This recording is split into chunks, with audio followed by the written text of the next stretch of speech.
بسم الله الرحمن الرحیم. ګرانو مینوالو السلام علیکم. پروګرام د پښتون غږ سره محمد عمران ستاسو په درانه خدمت کې د پلې شیرخانې نه ډایرک حاضر دی.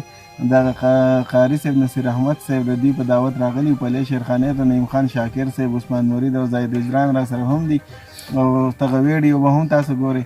نعیم شاکر صاحب را سره ناست دی، خوږې ټپیزې کوي خو پټې کوي د ضمیر خان سره. نن هم ګیر کړی دی، نن به موږ ته هم کوي. نعیم شاکر صاحب هرکلی درته وایو. ډېره مننه. او یاره بس ټپۍ دی، خو چا خبره چې په کرک کې مې کړی وی او هغه را شیر شوي دي، جو هر څوک یې فرمایش کوي. مالټې مو خوړی ښه درته پته ده، نو که اواز مې راوټو نو وبیکم درته بس ګزاره وکړه. او ټپۍ زه درته کوم چې زری زری د ښاره راشم وا، ریچې د ښاره راشم، خاورې د ښاره راشم، زرشم بیبي د ښاره راشم، په کور کې نه تصویران د ښکلومه،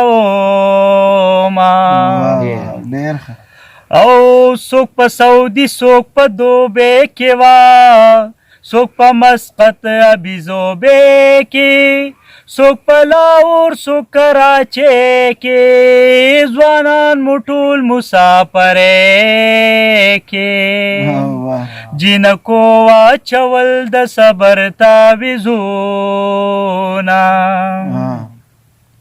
او مسافري مې ډېره وکړه وه، سخته خواري مې ډېره وکړه، ډریوري مې ډېره وکړه، ورته زاري مې ډېره وکړه، کپیل ظالم راله چوټي نه راکوینه،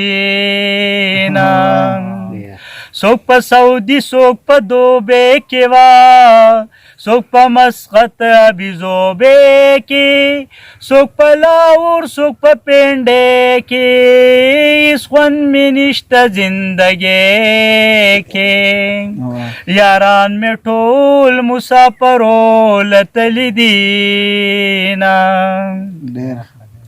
د پیر بابا ښکلي دربار دی وه، خوا کې د پیریا بې مزار دی، سوکم خپل نصیب مې خوار دی، رانه جدا د مینې یار دی، سمسور سپرلی د سڼې تشې ګرځومه،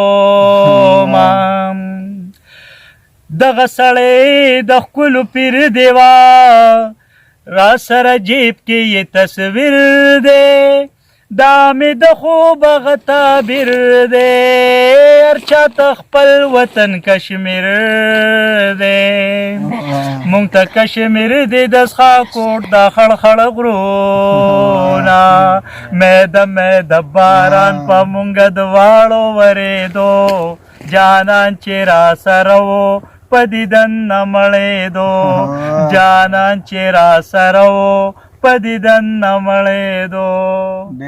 ډېره مننه.